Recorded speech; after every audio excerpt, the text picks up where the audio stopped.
মারাত্মক একটা জিনিস ফেসবুক, মানে এটা মানুষকে আর মানুষ রাখে নাই। যে ব্যক্তি ফেসবুকে আসক্ত তার সাথে কথাবার্তা বলা, লেনদেন, চলাফেরা খুব ডিফিকাল্ট। মানে কি বোঝেন আগে কথাটা? কেন ডিফিকাল্ট? কারণ সে এত বেশি আসক্ত এখানে যে পান থেকে চুন খসলে সে আপনাকে পাবলিকলি ধুয়ে রেখে দিবে। কিছু হইলে আপনাকে ফেসবুকে টেনে নিয়ে আসবে, ফেসবুকে সবাইকে বলবে উনি আমার সাথে এই কাজ করছেন। আপনি বলারও টাইম পাবেন না যে আপনি নির্দোষ। আমার পরে নবীজি বলছেন, আমি আমার পরে পুরুষদের জন্য নারীদের চেয়ে ভয়ঙ্কর কোনো ফিতনা রেখে যাই নাই। কেমন ফিতনা? কোন যারা বিয়ে শাদী করেন নাই নিয়াত করেন যে আপনাদের ঘরে যে সন্তান আসবে, আচ্ছা সন্তানের আগে বউয়ে আসে নাকি? আচ্ছা, যারা বিয়ে শাদী করেন নাই নিয়াত করেন, দিনদার, মুত্তাকি, পরহেজগার, কোরআনওয়ালা মেয়ে ছাড়া বিয়ে করার দরকার নাই। বাস বাস বাস বাস বাস। শোনেন, এর মানে এই নয় যে খালি মাদ্রাসার মেয়েদেরকে বিয়ে করবেন, বরং এমন অনেক দিনই বোন আছেন আমাদের স্কুল, কলেজ, ইউনিভার্সিটিতে পড়েন, তারা অনেক বেশি দিন চর্চা করেন। মাশাআল্লাহ। আমি বলেছি কোরআনওয়ালা, দিনদার, পর্দাশীল নারী বিয়ে করবেন। এবং দ্বিতীয় নিয়াত করেন, যে সন্তানই হবে কমপক্ষে একটা সন্তানকে হাফেজে কোরআন বানাবেন ইনশাআল্লাহ, একটা সন্তানকে আলেম বানাবেন ইনশাআল্লাহ। আপনার মেয়ে হলে সেই মেয়েকে আয়েশা রাদিয়াল্লাহু আনহার মতো বানান ইনশাআল্লাহ। আপনার ছেলে হলে আপনার ছেলেকে আবু বকর, ওমর, ওসমান, আলী রাদিয়াল্লাহু আনহুম আজমাইন তাদের আদর্শে করে তোলেন ইনশাআল্লাহ। পারা যাবে না ভাই? যখন ঘরে ঘরে কোরআনওয়ালা মানুষ তৈরি হবে না, আল্লাহর জমিনে আল্লাহর দ্বীন এমনি প্রতিষ্ঠা হয়ে যাবে ইনশাআল্লাহ। বাতিল কোন দিক পালিয়ে যাবে ঠিক নাই? সবকিছু শেষ আছে না বলেন তো? সবকিছু শেষ আছে। নমরুদ আছে না নাই? দুনিয়াতে আছে। মানুষ তার নামও স্মরণ করে। যখন সে দুনিয়া ছিল মনে হচ্ছিল দুনিয়াটাই তার, তখন মনে হচ্ছিল কি দুনিয়াটাই নমরুদের। ফেরাউন দুনিয়া আছে না নাই? আছে। তার নামও কি মানুষ স্মরণ করে? যখন ফেরাউনের রাজত্ব ছিল, যুগ ছিল, তখন মনে হতো যে পুরো দুনিয়াটাই ওর। কথা বুঝতে পারছেন না? এরকম প্রত্যেক যুগে যুগে। আজ জাতির নাম শুনেছেন? আজ জাতি এই তাল গাছের সমান লম্বা চওড়া ছিল এক একজন। বিশ্বাস করছেন না? তাল গাছের সমান লম্বা চওড়া ছিল এবং পাহাড় কেটে কেটে তারা বাড়িঘর নির্মাণ করত। তাদের কাছে আল্লাহ পাক নবী হিসেবে পাঠিয়েছিলেন হুদ আলাইহিস সালামকে। কোন নবী? সূরা হুদ পড়ে দেখবেন। আপনি যদি কবিতা, সাহিত্য, ছন্দ এগুলো পছন্দ করেন তাহলে সূরা হুদ আপনার জন্য। সুবহানাল্লাহ। আপনি যদি কবিতা, সাহিত্য, ছন্দ, বালাগাত পছন্দ করেন, সূরা আর রহমান আপনার জন্য, সূরা হুদ আপনার জন্য, সূরা শুআরা এগুলো আপনার জন্য।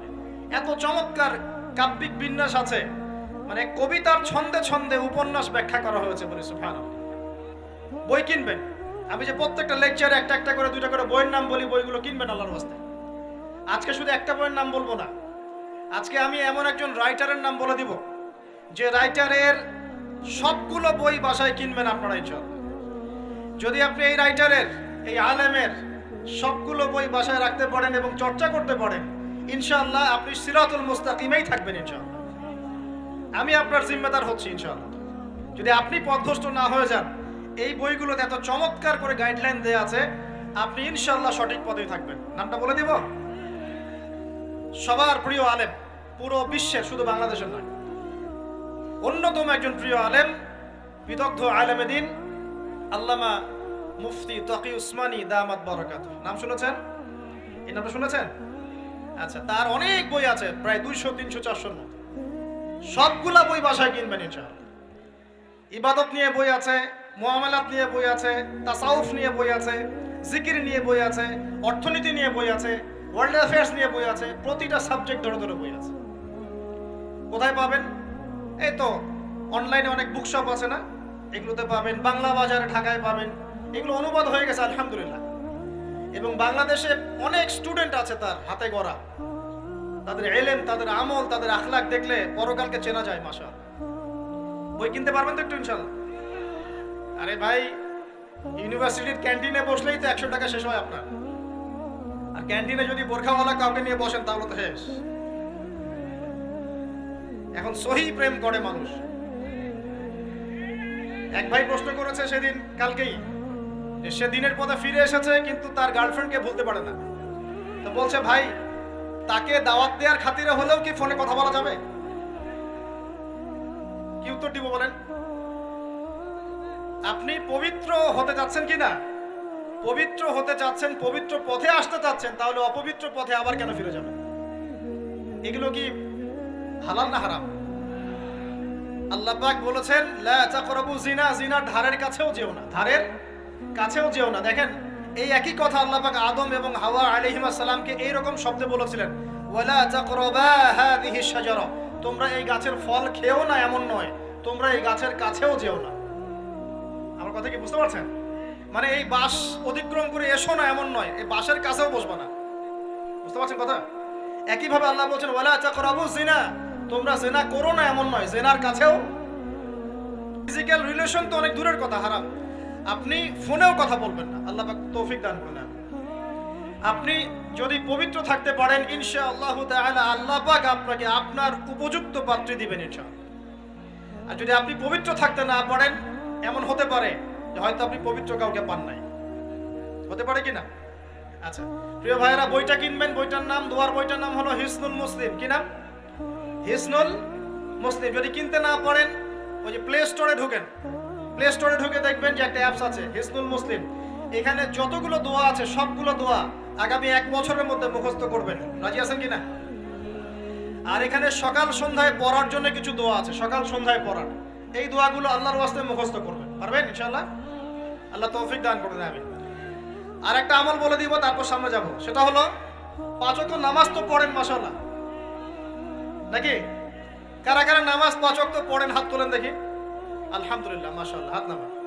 আর যারা নামাজ পড়েন না তাদেরকে আমি একটা হাদিস শোনাবো, একটা হাদিস শুনবেন। নবী সাল্লাল্লাহু আলাইহি ওয়াসাল্লাম বলেছেন, قال النبي صلى الله عليه وسلم بين العبد وبين الكفر والشرك ترك الصلاة। আল্লাহ পাকের বান্দা আর একজন কাফের মুশরিকের মধ্যে পার্থক্যই হচ্ছে নামাজ।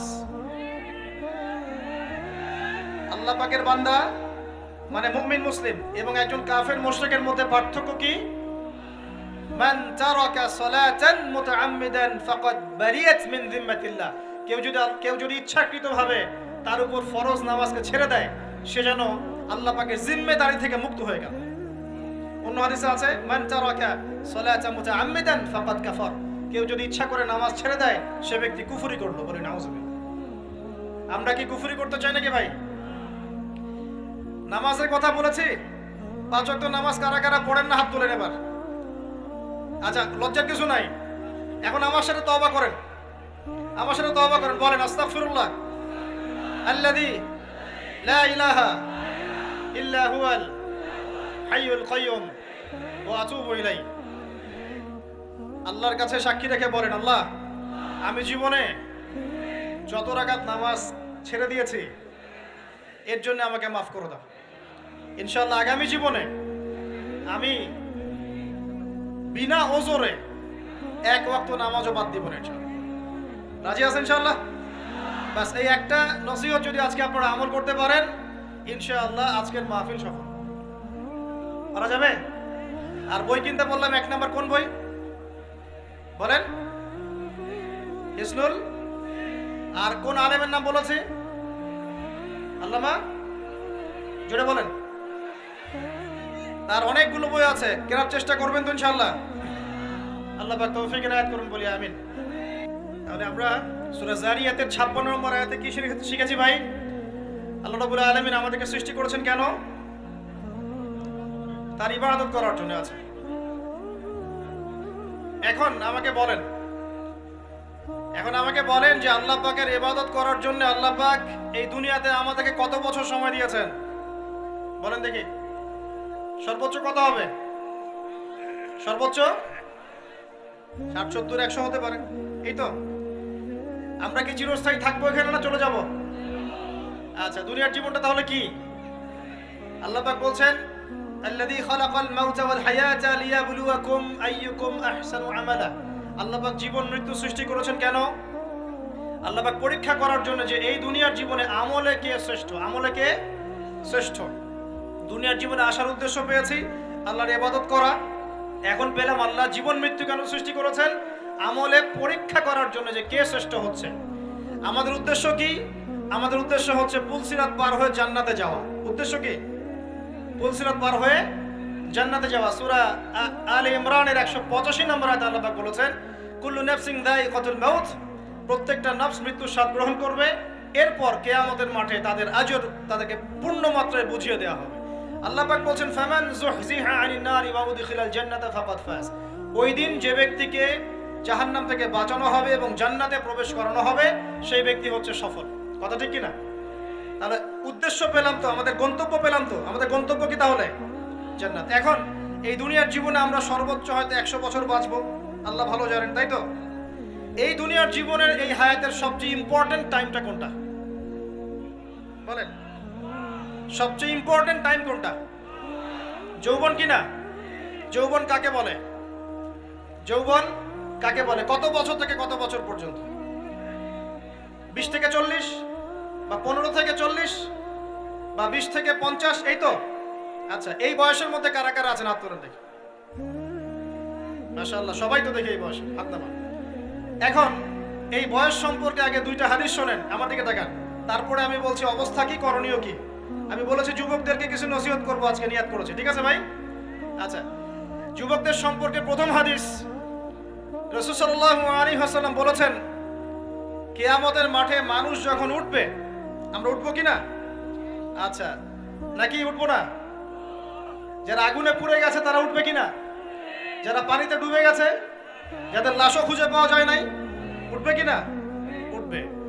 আচ্ছা, যখন মানুষ উঠবে তখন তাকে 5টা প্রশ্ন করা হবে। কয়টা ভাই? এই 5টা প্রশ্নের আগে সে তার পা সামনেও ফেলতে পারবে না, পিছনেও ফেলতে পারবে না। আমরা কি একটু চিন্তা করতে পারছি কত ভয়ঙ্কর হবে বিষয়টা? এই সামান্য গরমে আমাদের অবস্থা খারাপ, সূর্য সেদিন সামনে নিচে, আর মানুষ উঠে দাঁড়িয়ে আছে, তাদেরকে 5টা প্রশ্ন করা হবে। যতক্ষণ পর্যন্ত প্রশ্নের উত্তর দিতে পারছে না, সামনেও যেতে পারবে না, পিছনেও আসতে পারবে না, পা নড়াতে পারবে না। 1, তোমার পুরো জীবনটা তুমি কোন কাজে ব্যয় করেছো? উত্তর কি রেডি আছে আমাদের কাছে? আমরা কি বলতে পারবো, হে আল্লাহ, আমরা আমাদের পুরো জীবন তোমার ইবাদত করে কাটিয়েছি? 2, তোমার যৌবন স্পেশালি তুমি কোন কাজে ব্যয় করেছো? তোমার যৌবন তুমি স্পেশালি কোন কাজে ব্যয় করেছো? যুবকরা কি উত্তর দেওয়ার জন্য প্রস্তুত আছে যে আমাদের যৌবন আমরা আল্লাহর পথে কাটিয়েছি? সবাই কি বলতে পারবো? 3 নাম্বার, তোমার রিজিকের উৎস কি ছিল? কোন পথে সম্পদ অর্জন করেছো? 4 নাম্বার, কোন পথে সম্পদ ব্যয় করেছো? কোন কোন খাতে সম্পদ ব্যয় করেছো? আমরা কি আমাদের আয় এবং ব্যয়ের হিসাব দেওয়ার জন্য প্রস্তুত? 5, তোমাকে আমি যে জ্ঞান দিয়েছিলাম সেই জ্ঞান অনুযায়ী আমল করেছো কিনা? আল্লাহ পাক আমাকে আপনাদের সবাইকে তৌফিক দান করুন, জানা অনুযায়ী আমল করার তৌফিক দান করুন। এই 5টা প্রশ্নের মধ্যে যৌবনকাল ইম্পর্টেন্ট কিনা ভাই? গুরুত্বপূর্ণ কিনা? মাথায় রাখি। সামনে একটা হাদিস শুনুন, রাসূল সাল্লাল্লাহু আলাইহি ওয়াসাল্লাম বলছেন, এই কিয়ামতের মাঠেই 7 শ্রেণীর মানুষকে আল্লাহ পাক বিশেষ মেহমানদারির ব্যবস্থা করবেন, আরশের ছায়ায় ছায়া দিবেন ইনশাআল্লাহ। কোথায় ছায়া দিবেন? ওই দিন এই ছায়া ছাড়া অন্য কোনো ছায়া থাকবে না। নবী সাল্লাল্লাহু আলাইহি ওয়াসাল্লাম বলেন, তার মধ্যে প্রথম শ্রেণী হচ্ছে ইমামুন আদিল, ন্যায়পরায়ণ শাসক। ন্যায়পরায়ণ, আচ্ছা, ন্যায়পরায়ণ শাসকের একটা এক্সাম্পল দেই। মক্কার জাহেলি যুগে সাহাবীরা ঈমান নিয়ে এসেছেন, বাস তাদের উপর নির্মম নির্যাতন শুরু হয়ে গেছে, আবু জেহেল, আবু লাহাব, উতবা, শাইবা। তখন সাহাবীরা আল্লাহ রাসূলের কাছে এসে বলছেন, ইয়া রাসূলুল্লাহ, আপনি একটু বদদুয়া করেন, তাদের উপর বদদুয়া করেন, আমরা তো আর পারছি না। নবী সাল্লাল্লাহু আলাইহি ওয়াসাল্লাম বললেন, তোমরা মক্কা থেকে হিজরত করে হাবাসায় চলে যাও। কোথায়? হাবাসা। হাবাসা মানে হচ্ছে আবিসিনিয়া। আবিসিনিয়া মানে এখনকার ইথিওপিয়া, ইরিত্রিয়া। নাম শুনেছেন কি? বিশেষ কোচিং তো করছেন অনেকে। আফ্রিকা মহাদেশের একটা ছোট্ট দেশ ইরিত্রিয়া, ওখানে চলে যাও। তখন বলেছিলেন তিনি হাবাসায় চলে যাও। সাহাবীরা জিজ্ঞাসা করছেন, হাবাসায় কেন? নবী সাল্লাল্লাহু আলাইহি ওয়াসাল্লাম বলছেন, সেখানে একজন খ্রিস্টান ন্যায়পরায়ণ শাসক আছেন, যার রাজ্যে কেউ জুলুমের শিকার হয় না। কি বললাম বলেন তো? হাবাসা কে আছেন? একজন মুসলিম না খ্রিস্টান? খ্রিস্টান ন্যায়পরায়ণ শাসক আছেন, যার রাজ্যে কেউ জুলুমের শিকার, মুসলমান নন এমন একজন শাসকের প্রশংসা করে আমাদের নবীজি বললেন তার রাজ্যে কেউ জুলুমের শিকার হয়। সুবহানাল্লাহ। সাহাবীরা সেখানে হিজরত করলেন, নেতৃত্ব দিয়েছেন জাফর বিন আবি তালেব রাদিয়াল্লাহু আনহু। সেই সাহাবী বাদশা নাজাশী, তার নাম ছিল বাদশা নাজাশী, তার সামনে দাঁড়িয়ে সূরা মারিয়াম তেলাওয়াত করেছিলেন। ওই সূরা মারিয়ামে ইয়াহইয়া, জাকারিয়া, ঈসা, তার মা, এই গল্প ঘটনাগুলো আছে। এই সূরার তেলাওয়াত শুনে বাদশা নাজাশীর চোখ দিয়ে পানি পড়তে পড়তে দাড়ি ভিজে গিয়েছে। সুবহানাল্লাহ। শেষে তিনি ঈমান নিয়ে আসেন, মুসলমান হন, আলহামদুলিল্লাহ। আমাদের নবীজি তার জানাজার নামাজ পড়েছিলেন, আমাদের নবীজি তার গায়েবানা জানাজার নামাজও পড়েছেন, বলেন সুবহানাল্লাহ। এখানে একটা পয়েন্ট খালি বলতে চাই, একজন অমুসলিম শাসক সম্পর্কে আমাদের নবীজি মন্তব্য করেছিলেন তার রাজ্যে কেউ জুলুমের শিকার হয় না। আর আজকের দিনে সারা বিশ্বের কোন কোন ক্ষেত্রে মুসলিম শাসকদের ব্যাপারেও এই কথা বলা যায় না যে তার রাজ্যে কেউ জুলুমের শিকার হয় না। আল্লাহ পাক বলছেন আরশের ছায়া আমি ছায়া দিব 7 শ্রেণীর মানুষকে। কয় শ্রেণী? তার মধ্যে প্রথম শ্রেণী হচ্ছে ইমামুন আদিল, ন্যায়পরায়ণ শাসক। আল্লাহ পাক আমাদের সমস্ত শাসকদেরকে ন্যায়পরায়ণ হওয়ার তৌফিক দান করুন। 2 নাম্বার, সেই যুবককে আমি সেখানে আশ্রয় দিব যেই যুবক তার যৌবনকালটা আল্লাহর পথে কাটিয়ে দিয়েছে। এবার কি হাদিসটা আপনি পেয়েছেন? এর আগের হাদিস কি শুনলেন? পা নড়াতে পারবেন না যতক্ষণ পর্যন্ত এই প্রশ্নের উত্তর না দিচ্ছেন যৌবনকাল কোন পথে ব্যয় করেছেন। এখন যদি আল্লাহর পথে ব্যয় করেন তাহলে আরশের ছায়া ছায়া পাচ্ছেন, আলহামদুলিল্লাহ। বাকিগুলো কারা কারা একটু বলে দেই। 3 নাম্বার হচ্ছে সেই ব্যক্তি যে একজন আরেকজনকে মহব্বত করে, এক ব্যক্তি আরেক ব্যক্তিকে মহব্বত করে শুধুমাত্র আল্লাহর সন্তুষ্টির জন্য। কথা কি বুঝতে পারছেন? এই মহব্বত আবার এই ছেলে মেয়ের ফ্রি মিক্সিং না। কথা বুঝতে পারেনি? দিনের খাতিরে মহব্বত, আল্লাহর জন্য মহব্বত, আল্লাহর জন্য। 4 নাম্বার এমন ব্যক্তি যে এত গোপনে দান করে যে তার বাম হাত জানে না ডান হাত কি দান করেছে। আমরা তো এখন 1 টাকা দান করলে 100 টাকা ফুটাই। ফেসবুক আছে, মারাত্মক একটা জিনিস ফেসবুক, মানে এটা মানুষকে আর মানুষ রাখে না। যে ব্যক্তি ফেসবুকে আসক্ত তার সাথে কথাবার্তা বলা, লেনদেন, চলাফেরা খুব ডিফিকাল্ট।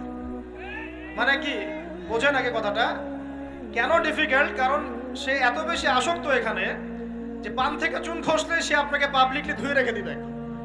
কিছু হইলে আপনাকে ফেসবুকে টেনে নিয়ে আসবে, ফেসবুকে সবাইকে বলবে উনি আমার সাথে এই কাজ করছেন। আপনি বলারও টাইম পাবেন না যে আপনি নির্দোষ।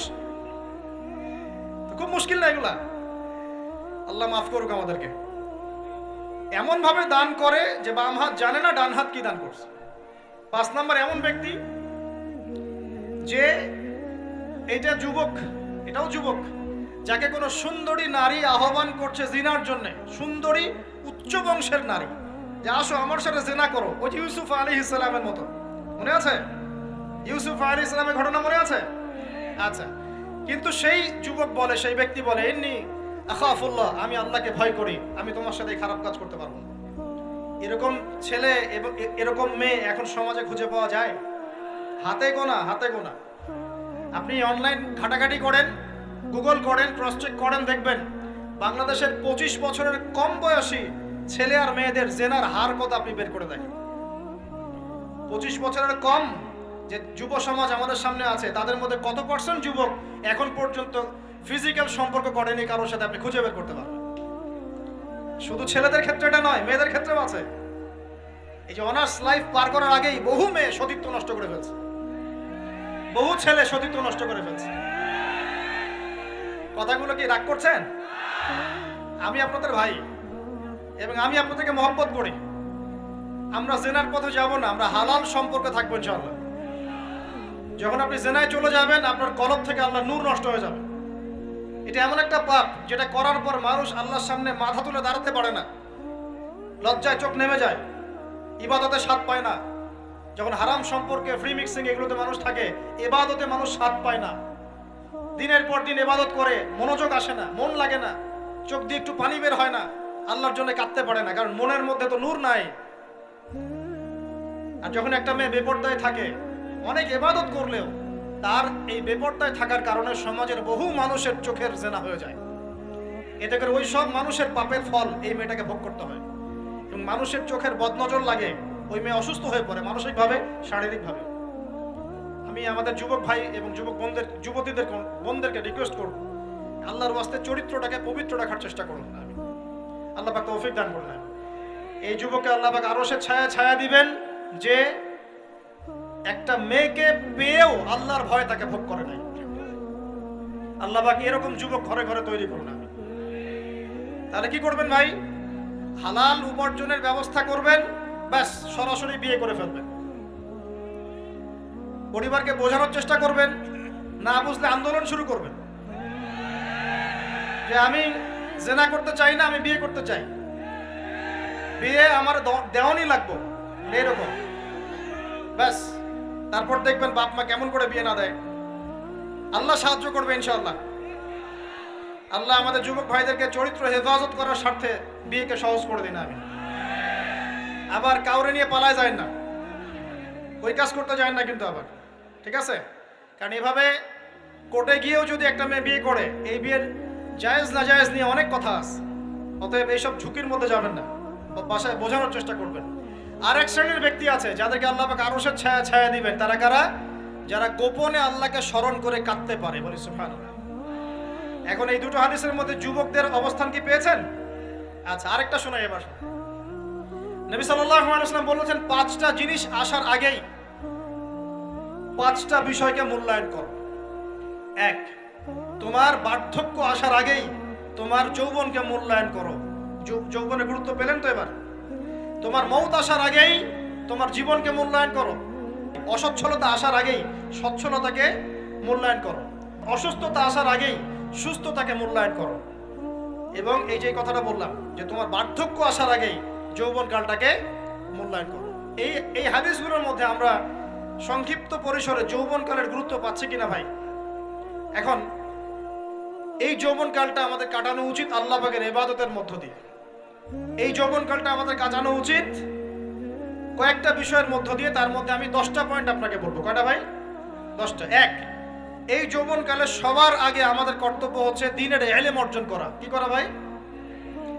দ্বীনের ইলম অর্জন বলতে আমি কি বোঝাচ্ছি? দ্বীনি ইলম অর্জন বলতে আপনাকে আমি বোঝাচ্ছি যে কমপক্ষে কোরআনটুকু তেলাওয়াত করতে শিখুন, হাদিসগুলো পড়তে শিখুন, ইসলামী বইপত্র পড়াশোনা করুন, পাশাপাশি জেনারেল সাবজেক্টগুলো পড়াশোনা করুন। এদিকে আপনি এগিয়ে যান, এদিকেও এগিয়ে যান, দুই দিকে আগাতে থাকেন। এর পাশাপাশি বরেণ্য ওলামায়ে কেরামদের সোহবতে থাকার চেষ্টা করেন। যারা রিনাউন্ড এবং বরেণ্য ওলামায়ে কেরাম, তাদের সোহবতে থাকার চেষ্টা করেন। ইলম অর্জনের অনেক ধাপ আছে। শুরু করেন কোরআন তেলাওয়াত দিয়ে, তারপরে আস্তে আস্তে হাদিসে যান, কোরআনের তাফসিরে যান, ইতিহাস পড়েন, ইসলামের ইতিহাস পড়েন, ইসলামিক অর্থনীতি পড়েন, রাসূলের জীবনী সিরাত পড়ে দেখেন, ইসলামিক ফিকহের বইগুলো পড়ে দেখেন। আস্তে আস্তে গ্র্যাজুয়ালি আপনি সামনে যান। এই সিলেবাসটা আপনি কোত্থেকে পাবেন? এই সিলেবাসটা দেখবেন প্রত্যেক জেলায় জেলায় বরেণ্য কওমি ওলামায়ে কেরাম আছেন না, তাদের সাথে পরামর্শ করবেন, আপনাকে সুন্দর সিলেবাস করে দেবে ইনশাআল্লাহ। এইভাবে আপনি পড়াশোনা করবেন এবং ওস্তাদের সাথে থেকে পড়াশোনা করবেন। একা একা সবকিছু করা যায়? একা একা সবকিছু করা যায় না। একটা সিলসিলা লাগে, একটা ওস্তাদের সোহবত লাগে, নাকি? একা একা কি কোরআন সুন্নাহ সব বুঝে ফেলতে পারবেন আপনি? তাই মনে হয়? কখনোই না। অতএব বরেণ্য আলেমদের সোহবতও লাগবে, আবার আপনার চেষ্টাও লাগবে। আল্লাহ পাক তৌফিক দান করুন। এই যৌবনকালের প্রথম কাজ কি ভাই? ইলম অর্জন করা। 2 নাম্বার, এই যৌবনকালে আমরা যে পরিমাণ ফিজিক্যালি ফিট থাকি, শরীরে শক্তি থাকে, উদ্যম থাকে, আমাদের বয়সটা 40-50 হয়ে গেলে সেটা থাকবে না। থাকবে?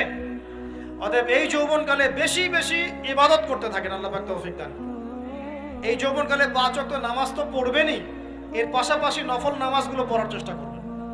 এর পাশাপাশি আপনি চেষ্টা করবেন তাহাজ্জুদের ওয়াক্তে একটু নামাজ পড়ার জন্য, কমপক্ষে 2 রাকাত, কমপক্ষে 2 রাকাত, অ্যাটলিস্ট 2 রাকাত নামাজ তাহাজ্জুদের সময় পড়ার চেষ্টা করি। আল্লাহ আমাকে তৌফিক দেখ, আপনাদের সবাইকে তৌফিক দান করুন। ওই সময় আপনি যে দোয়াই করবেন আল্লাহর কাছে কবুল হবে ইনশাআল্লাহ। যে দোয়াই করবেন আল্লাহ কবুল করবেন ইনশাআল্লাহ। যদি আপনার রিজিকটা কি হয়? হালাল হয়। হারাম রিজিক দিয়ে ইবাদত কবুল হয়? হারাম রিজিকের দোয়া কবুল হয়? কবুল হয় না। 3 নাম্বার, এই যৌবনকালে আমরা রাসূলের সুন্নতের উপর বেশি আমল করব ইনশাআল্লাহ। করা যাবে ইনশাআল্লাহ? তাহলে নিয়াত করতে পারি যে ইনশাআল্লাহ চেহারাগুলো পরিবর্তন হবে। চেহারা পরিবর্তন মানে কি? হ্যাঁ, রাখা যাবে না? এখনো গজায় নাই। প্রত্যেক সপ্তাহে আপনাকে নবীর সুন্নতের উপর এরকম করে কুরবানি এবং জবাই করতে কে বলেছে? নবী সাল্লাল্লাহু আলাইহি ওয়াসাল্লামের সুন্নতকে জবাই করাটা কি ভালো কাজ? হ্যাঁ বলেন তো। আমরা তো এমন অনেক নাপিত ভাইদেরকে চিনি যারা এই ধরনের বক্তব্যগুলো শুনে আলহামদুলিল্লাহ জীবন পরিবর্তন করেছেন, তার দোকানে লিখে দিয়েছেন এখানে চুল কাটা হয়, দাড়ি শেভ করা হয় না। খুশি হন নাই? মুসলিমদের কথা বলছি, অমুসলিমদেরকে নিয়ে আমাদের চিন্তা নাই তো? চিন্তা আছে? একটা কথা মনে রাখবেন, একটু কথাটা মনের কান দিয়ে শোনেন। দাড়ি হচ্ছে একমাত্র ভিজিবল সুন্নত। দাড়ি হচ্ছে একমাত্র ভিজিবল সুন্নত। ভিজিবল মানে কি? যা দেখা যায়। দাড়ি একমাত্র ভিজিবল সুন্নত, দৃশ্যমান সুন্নত, যেটা নিয়ে আপনি আমি কবরে যাবো ইনশাআল্লাহ। আর কোন সাইন দেখে বোঝার বুদ্ধি নাই এই ব্যক্তি কত বড় মুসলিম, কত বড় সুন্নতের পাবন ছিল।